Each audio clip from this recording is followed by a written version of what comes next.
what I do is I come live every morning while I do my little morning workout, and I talk to you guys about finances, fitness or finances. If you want to get in better shape, if you would like to get your finances in better shape, let's say you want some passive cash flow, looking for financial freedom, I answer all the questions live here while I do my morning workout. A while back, I figured, I was going to do my morning workout anyways, just to try to stay in shape at 46 years old. I was going to try to work out every morning. And I'm down here doing that. And then I figured, well, I may as well try to offer some value to some other people while I'm doing it. So I know I'm going to get some haters that say, oh, gee, why are you doing a live while you're working out in your garage gym and all that? But I'm sure that I'll be able to offer some value to different people when we're discussing finances, investing in real estate, in mortgage notes, cryptocurrency, and all the above. So that's what I'm going to do. I'm going to be here for y'all, and I'm going to go live every single day when I'm doing my workout, and I'm going to answer all your questions live about finances. So it should be Q&A when you hop on here. If you do, know that this is for you. It's not supposed to be some sort of a show. I just wanted to be available to answer questions about physical fitness or financial fitness, because that's kind of what I'm into, right? Hello. That's kind of what I'm into. And I have a golf tournament in the morning, so I'm not going to work out very heavy. Right now, I've only got, I've only got 40 pounds on here. I've only got 40 pounds on here for the lat pull downs. And I'm going to be doing about 20 reps or so because it's extremely light and I'm just getting my shoulders stretched out. But we could talk finances, and what I would talk to you about would be passive cash flow being what sets people free financially. So that's kind of be the subject today. And we can talk about that and how much passive cash flow one may need to be financially free. And you guys can ask all the questions that you want about how I create passive cash flow, because I invest in real estate paper, not physical real estate. So it's a little bit interesting and different. But when you get on here, you're welcome to ask questions. And that's what this is for. So we're going to see if you can put your questions in the chat. If you have questions about investing, finances, cash flow, or perhaps working out, things like that, then I am open, of course, for your comments. That's what I'm here for, to answer your guys' questions on fitness or finance. And we're just talking about cash flow today, passive cash flow, which is what sets you free. So we all go to work 40 years of our life, 40 hours a day, and why do we do that? Well, we do that because every Friday they give you this paycheck. That's cash flow. That's cash coming in. But you had to trade your time and your money for that. So that's what we've been sold, is the 40-40 plan, where you're selling your time and your money, your time and your energy for that little bit of money.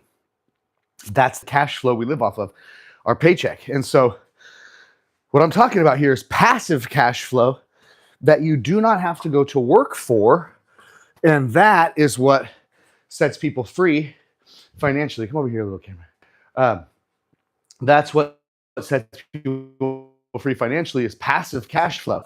It's cash flow that comes into the bank, or your bank account, cash flow that comes into your bank account every single month or week, or however long however much your cash flow comes in. But passive cash flow, come over here, buddy. Come over here, buddy. Hey, passive cash flow is what comes in no matter whether we work for it or not. Come here, camera. Come follow me, buddy.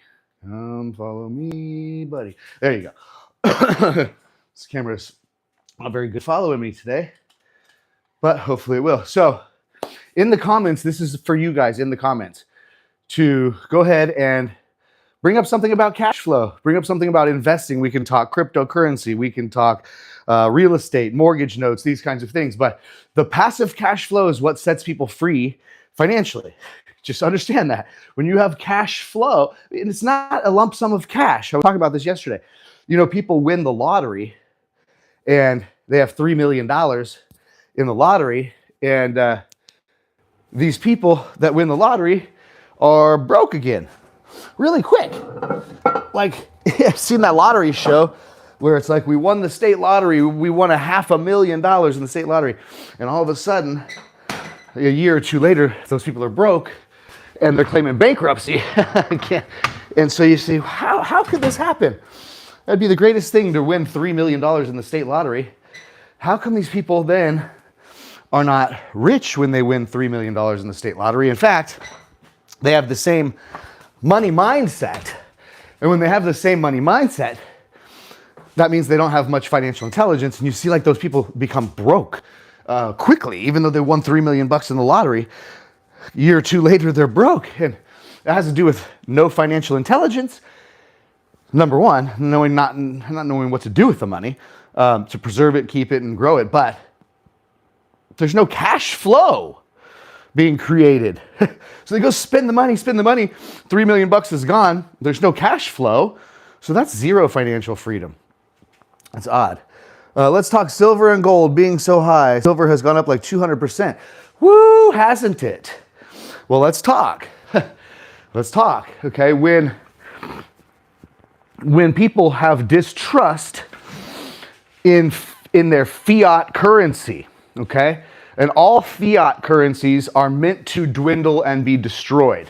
All fiat currencies are meant to dwindle and be destroyed. Well, since the early 1900s here, in the last 100 years, the United States dollar, which is fiat currency, it's printed paper. Now they don't even have to print the paper, it's just all digital. And so when people lose faith in their fiat currency, they go back to investing in things that preserve capital, which is God's money. So God's money being silver, gold, and elements like that, those are really used for certain things, right? You have to have some silver to make certain electronic items and technologies and things like that. It's intrinsic. It has intrinsic value.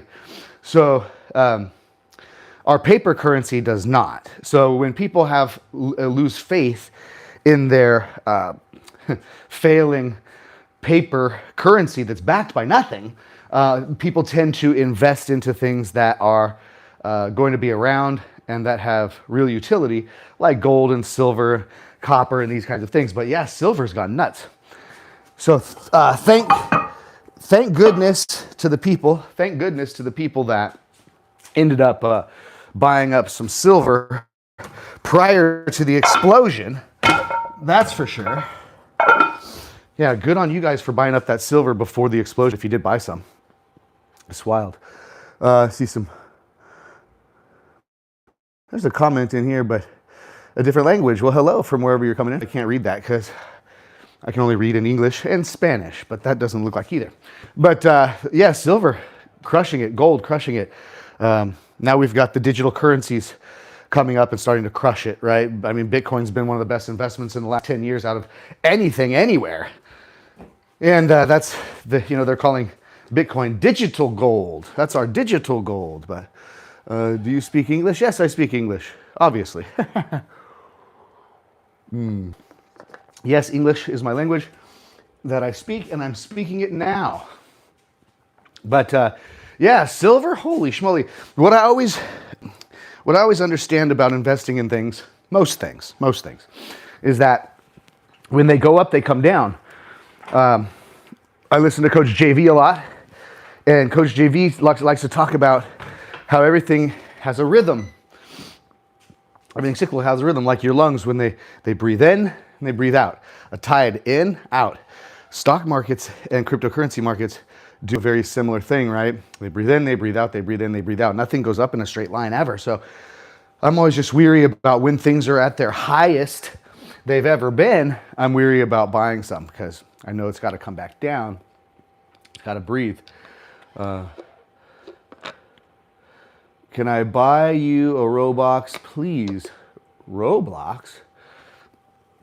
No, I can't buy you a Roblox, but if you're asking for something like that, you're probably young, so you probably have parents. Ask your parents to buy your Roblox. I got my own kids to take care of. It's good coffee this morning, by the way. Little coffee, little workout. Not going heavy on purpose today because I have this golf tournament tomorrow morning I play in on Saturday mornings. We play for some money. And I want to do good tomorrow. Usually when I work out crazy biceps and pulling exercises, it kind of messes up my golf swing. Let's see here. So yeah, guys, this is all about you asking questions about physical or financial fitness, okay? We were talking about silver just a minute ago. If you have any other questions about that, feel free to keep chiming in and we'll answer them. But I like to talk a little bit about, financial intelligence. It's like physical intelligence, physical fitness. There's people that don't know what to eat, in order to eat right and healthy. There's people that don't know what exercises to do in order to work certain muscle groups, and that's okay. You can learn that stuff. And the same thing is with finances, right? Most people aren't born with financial intelligence, and they sure as crud are not teaching us real financial intelligence in school anymore. So high school and college and that, not teaching very much financial intelligence. So people just don't know what to do with money. Everybody just knows to call a stockbroker and put it in the stock market, but that's sort of not the best way to do things in my opinion. In my opinion, I look for secondary investments that aren't volatile, that you have more control over. So today we're doing pulling exercises for fitness in the gym here. And we did lat pull downs. We're working light. Don't want to ruin my arms for golf tomorrow morning, but getting the workout in regardless. And we've got about 100 pounds on here right now. And we're doing some seated rows. That works your back, your lats, your biceps. And it's a pulling day, meaning most of my exercises I'm going to be doing, I'm pulling things towards me. And that's going to work all pretty much primarily the same muscle groups. Let me open this real quick because it is actually getting warm in here, even though it's a chilly day out. We'll open that up, the outside, and keep talking silver, because silver is so necessary for AI. Yes, data centers and weapons. People think silver will continue to increase. Where do you think the height could possibly be? Seeing what gold has done. Well, I don't invest in silver and gold. I mean, I have a tiny bit. I'm just saying I'm not a heavy investor in silver and gold. And I'm also not somebody to give price predictions because what I would say would mean nothing. It would just be for the video, because I have no idea what silver could go to, when it's going to hit the top, when it's going to come back down and relieve some of the pressure that it's built going up so quickly. I can't predict all of that. And that's why I'm not a trader. I'm not a trader, a day trader. I haven't gotten into that yet, because you don't know what you don't know, and I stay in my lane. I've seen a lot of people get wrecked trying to speculate. And, like I said, Warren Buffett, known as one of the best investors ever, and Warren Buffett didn't go buying many investments when they were overinflated, right? Warren Buffett likes to wait until there's blood in the streets and everybody's running and everything's dropping, and he buys things on sale. So I don't know. If you follow that plan, I guess I wouldn't be buying silver right now, because it's been growing in price faster than ever. And that's not blood in the streets. So, I don't know. I invest in cryptocurrencies and hard assets. I invest in real estate, mortgage notes, which are actually backed by real estate and not volatile. You get contractual cash flow from those. And so mortgage notes is my primary investment. I have some real estate, very little. And I'm actually building apartments out in Florida right now. So I'm kind of doing things that, for me, in my opinion, are under my control a lot more. And I already kind of know profits and things like that I'm going to get. It's not very volatile, but then again, I don't have a ton of money to risk either. So it's all someone's risk appetite. Depending on how much money you have to risk, how young you are, how much more time you have in the markets, all those good things. But would I say if you bought silver now and held it for 20 years, it would be a good idea? Yes. Yes, it's always going to be there. And the real ticket really is, just like I said, Can you find a good technology or a good company or a good investment that you know is going to be around 20 years from now? And can you buy that, whatever it is, on sale? That's the ticket. Can you buy it on sale? Let's see here. I'm going to get this off and go grab something inside my house real quick and bring you with me. But obviously AI and crypto is where everything is heading. AI and crypto is the next phase of what's happening on the planet Earth, really. Cryptocurrency and AI are taking over. There probably won't be as many good jobs because silver is so necessary for AI. So you guys, you can talk to me a little bit more about any questions you have financially, and let's talk mortgage notes for a second so that you guys understand why I'm so into mortgage notes. Here's the cool thing, okay? If you want to buy cryptocurrencies or you want to buy silver, okay, or any of these other types of investments and stack up your bag and wait, I have a way to do it with house money, which I think is kind of cool. So if somebody wanted to, here, let's turn this thing back on. If somebody wanted to buy gold, right? Let's say somebody was to buy $5,000 worth of gold, and that was a good investment. What I do instead is I buy a mortgage note, and a mortgage note is secured by collateral. It spits off monthly cash flow, and it has a double-digit yield. I'm making 10, 11, 12, 13, 14% on my money yearly, but it comes with cash flow. And so the cash flow is kind of like what I like to think of as house money because, you know, if you go to a casino and you win and you play with the winnings, then you're playing with house money. And, you know, if you put your principal back in your pocket, then you're good to go. You can have as much fun as you want. So I like to gamble and do things that are volatile up and down and things with house money. What I mean by that is that the cash flow and the profits that are being spit off of investment number one are being used to stack investment number two. So I'm buying up cryptocurrencies and I'm buying up other investments to hold for the long term for the next 5, 10 years. And I'm buying up all those cryptocurrencies, not with the money I worked for, but with the money that is being produced by an investment that I have in my portfolio. So I like to use house money for things that are speculative. And I don't like to risk my own money that I had to spend my time and energy to get. I don't like to waste that money or gamble that money. But you know that you'll be a little bit more frisky when you're gambling house money. You'll take some different risks, won't you? So anyways, I like to invest in volatile things with house money. And I like to protect the money that I worked so hard for. But with a mortgage note, you've got the house as collateral, because a note is a promissory note, right? You fill out a promissory note when you borrow money. So anytime somebody gets a loan to buy a house, they fill out a promissory note, and that debt is collateralized by the physical house. So when I buy up these mortgage notes, I have a contractual agreement to pay me a certain amount of cash flow every single month. I usually buy notes that have well over 20 years left of the term, and I buy these notes at a discount in the secondary mortgage space. So there's a couple cool advantages to it. One is that you collect cash flow, okay, from real estate all over the country without owning the real estate. Think about it. I'm going to do a webinar today at 12, but the subject of the webinar is banks don't own houses. See, banks don't own houses, really. Banks don't act as landlords, and banks don't flip houses. But wouldn't you say banks are pretty good at making money? Okay, sure. So you go like, why are banks are not flipping houses, banks are not acting as landlords? What the hell do they do? What's the difference here?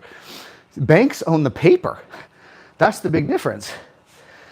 Banks own the paper, right? So a bank would have a hell of a headache if they own 1 million rental properties, because they're dealing with the tenants and the toilets and all that stuff and all the phone calls and dealing with property management and all the hassle and liability. Banks don't want that. Banks want control and cash flow. So banks own the paper. And banks own the paper. Banks own mortgages, don't they? And a bank could own 1 million mortgages, and that'd be okay. They could manage that, but a bank would never want to own 1 million rental properties. So here we all are, out there flipping houses, and trying to stack doors, own a bunch of single family residents and have a bunch of rentals to get ourselves financially free. Well, does it create freedom or a different type of job, right? I know a gentleman that has a bunch of rental properties, and he's every single day, that's what he's doing. This is his job. That's his job, to manage his tenants and manage his rental properties. I'm not dogging that.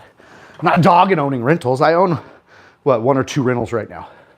But I get my rentals by repossessing property from the back door, right? I buy the mortgage note, and if somebody doesn't pay their mortgage, I get the property. That's how I end up with my rentals. And you can get rentals, far cheaper than you would if you paid cash on the regular real estate market. So that's why I like notes. Now, when you buy a note, people tend to pay their mortgage payments. Right? It's one of the bills people pay. So what I can use is that cash flow that comes in every single month by collecting someone's mortgage payment. And each month, I could dollar cost average that into something like crypto or silver, whatever it may be. So it's money that's getting produced by an asset I already own, money, cash flow, that's being produced by an asset. And I'm taking that cash flow when I get it, putting it into another asset. You got the same money kind of work in 2 places. And, that's, of course, lessons from The Richest Man in Babylon and Cash Flow Quadrant in those books. But you're learning how to understand financial intelligence, how to use money and what money's for. It's a tool. It's not just meant to buy stuff. So if your main purpose is understanding that when you get a dollar, you use that dollar to attract another dollar, is kind of the main point, of course. But, money can work for you rather than you working for money. So who wants to be the boss in the scenario here? Do you want to be the boss over your money, or do you want your money to be the boss over you? It's a good question. But I see we got someone on here still. Feel free to ask a new question. Let's see. So you don't have to put anything into the homes while the person is paying monthly? Sorry, let me see. So you don't have to put anything into the homes. It's their home. Remember, it's their home. So they're the homeowner, right? Or that's what they're labeled, right? They don't own the house until they've paid it off. Okay? The bank holds the pink slip to the house, so to speak, until you pay them, right? That's why the bank has the quick ability to foreclose. But you're the bank. You step into the shoes of the bank. You're taking the place of the bank. So it's like Wells Fargo. When you owe a mortgage payment to Wells Fargo, you don't have to have anybody from Wells Fargo coming to visit, okay? And they don't care if your toilet leaks either. That's on you. So when we take the place of the bank as a mortgage note investor, we don't have the hassles and liability of being a landlord. We don't own the house. There's not a renter there, and we're not collecting rent. No. There's a homeowner living there, and we're collecting their mortgage payment every month. So the house is their liability, so to speak, from property taxes to maintenance to a broken toilet. And who did you say you're buying the notes from? The bank? I have rarely bought notes from banks. Banks usually sell in bulk, and so you may have to be able to come to the table with a few $1 million at least to be able to buy some notes from a bank, usually, okay? So I don't buy a lot of onesie-twosie notes from banks, but there's paperstack.com, and there's websites and, forums, and there's national meetings where I go and I network with people and so on and make relationships in the business, which is a smaller niche industry, by the way, buying real estate paper. Most people don't even know that you can own someone's mortgage. And most people certainly don't know you can buy people's mortgages at a discount.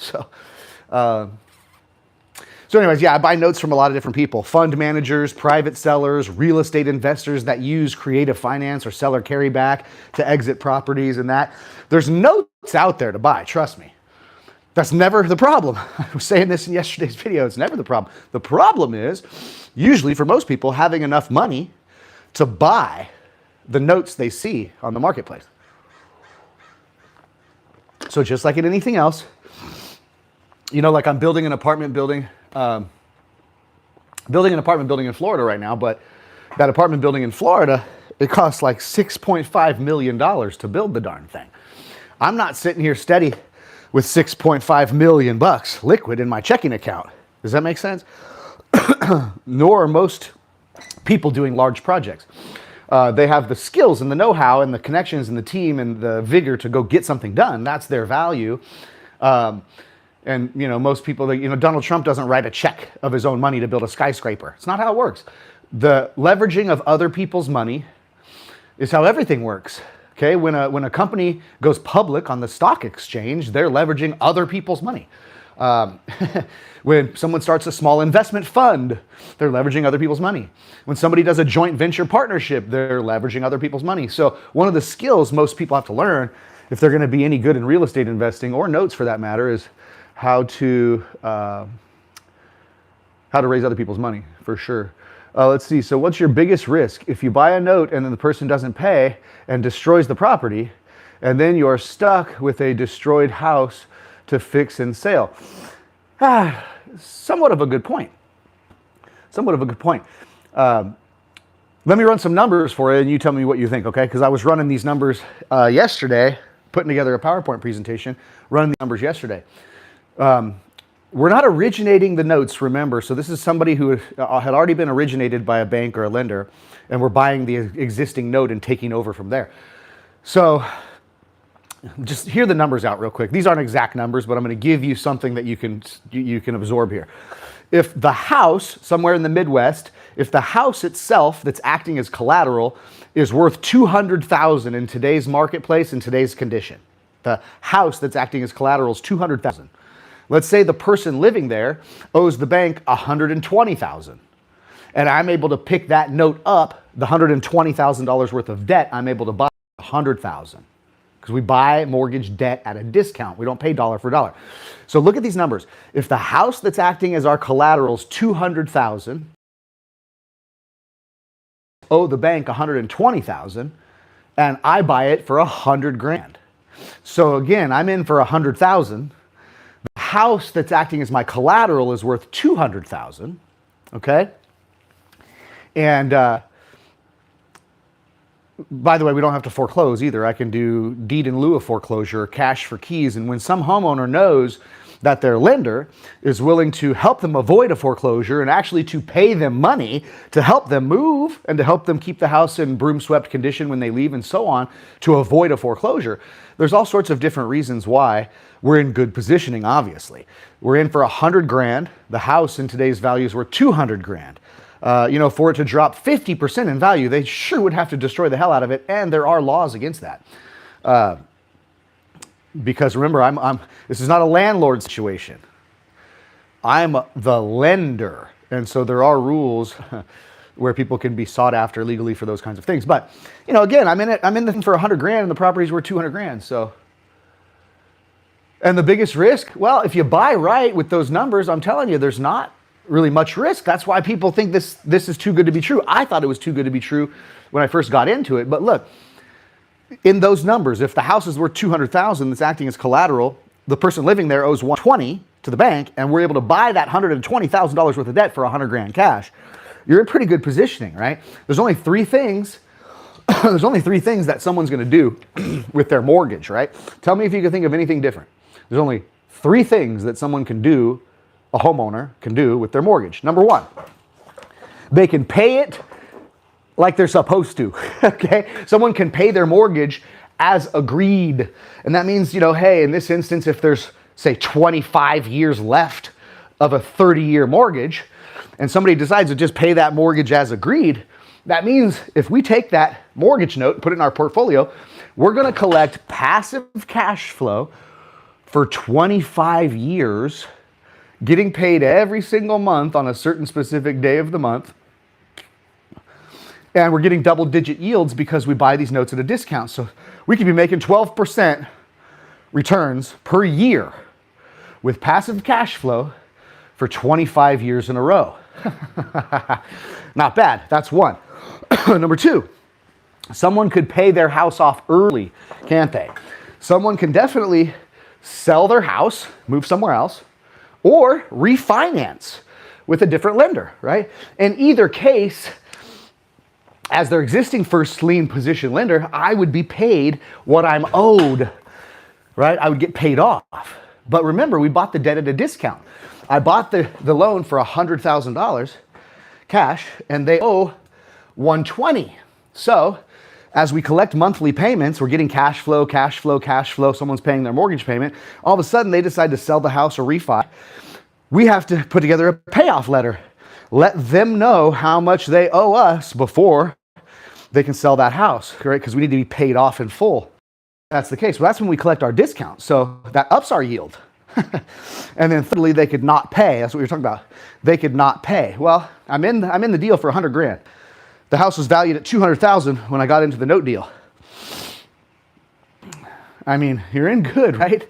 You're in good. You can afford to put another $15,000 into that place if you have to and fix it up. But normally, we don't even have to do that. Normally, you end up selling the property as is, or if I take back a property because I don't like property ownership, I don't want that liability, and I hate landlording. So if I take back a physical property and I now own the house outright, I can sell the house and use seller financing as my strategy. I can create a new note, put a new homeowner in there, start collecting that monthly mortgage payment after collecting a cash deposit, of course, and I can be right back in the same situation with that house as my collateral again, and a new homeowner in there paying me every single month their mortgage payment. So they either pay as agreed, they pay off early, or they don't pay. And if we buy right and we look at the numbers, usually we can protect ourselves from disaster or loss. And generally, there's a heck of a lot of upside. In those two scenarios, if they pay off early or if they don't pay, it usually ups our yield from what it was at 12%. We usually make more money. We just get our money back quicker. And that's okay. But again, think of it. Think in your head. Why do we think banks, who are the best at making money, so to speak, banks don't flip houses and banks don't own portfolios of rental properties? That should just tell somebody something. We all running around doing that, but in all honesty, is it the best way to create freedom? No. It's a good way to create wealth, no doubt. I mean, trust me. Real estate is the best way to create wealth for most people. Absolutely. Not trying to time the stock market, that's for sure. But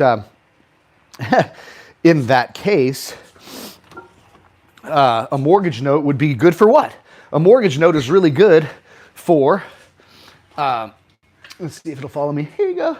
A mortgage note is really good for securing capital, right? Protecting money. And that's what most people fail to realize is the most important thing. Will Rogers once said, "I'm more concerned with the return of my money rather than the return on my money." You say, I'm more concerned with getting my money back rather than the promise of return people tell me that I'm going to be making.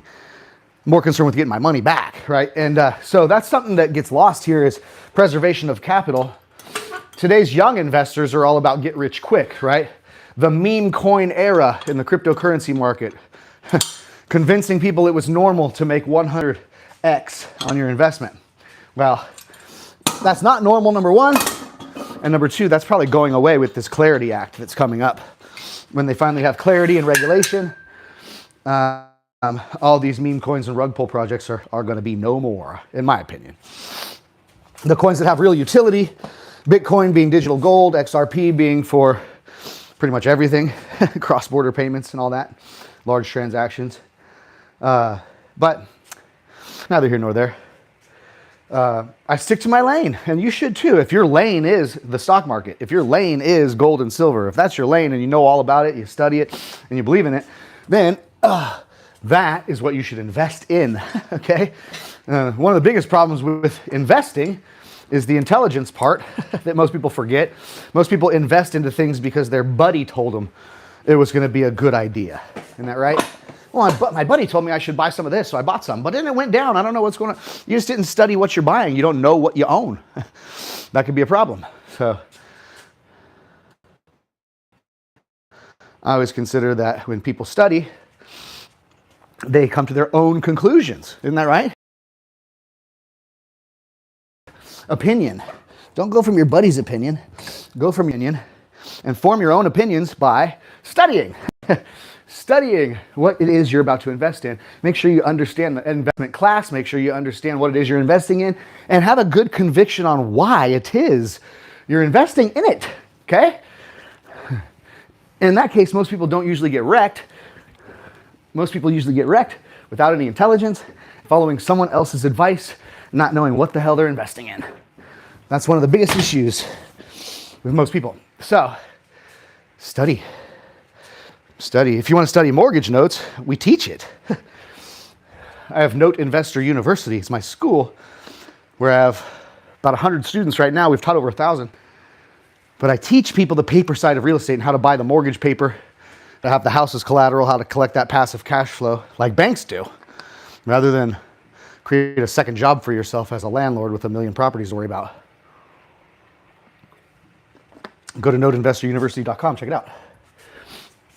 But it's about 7:30 here, and when I get to talking, I don't get to working out.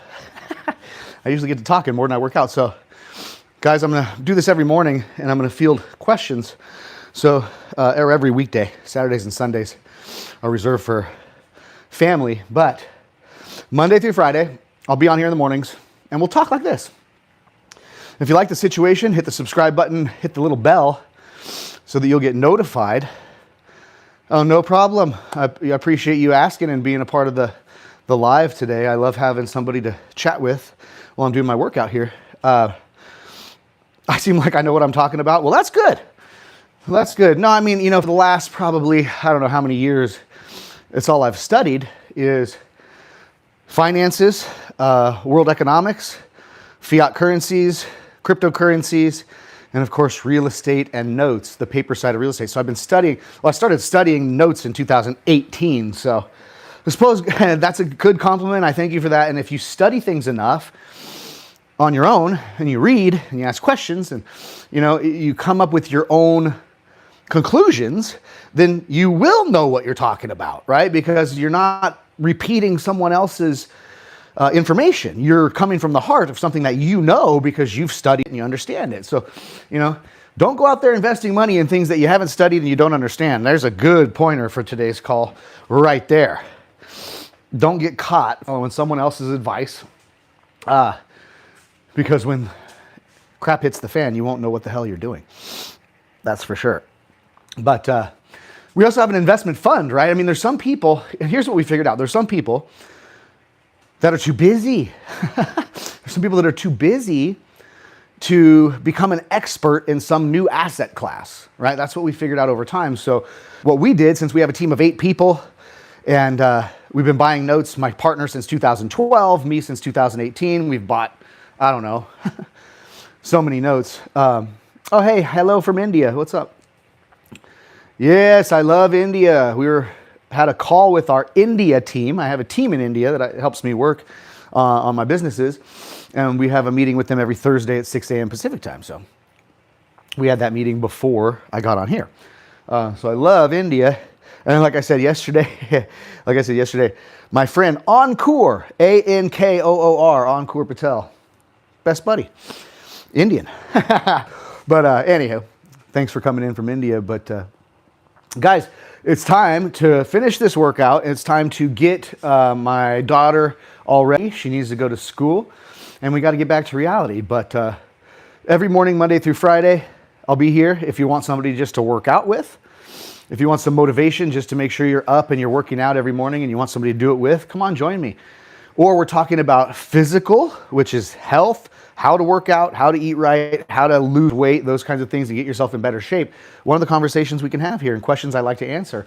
And another is, of course, finances. We're talking about investing. We're talking about utilizing other people's money. We're talking about interesting secondary market type things like, some real estate endeavors, mortgage notes. We can talk cryptocurrency. We can talk gold, silver, whatever you want to talk about is what I'm going to be here for. So, you guys all have a wonderful rest of your day. And like I said, Monday through Friday, 6:30 to 7:30 Pacific time in the mornings, I'll be here for you. So I hope to guys talk to you on the next call on Monday.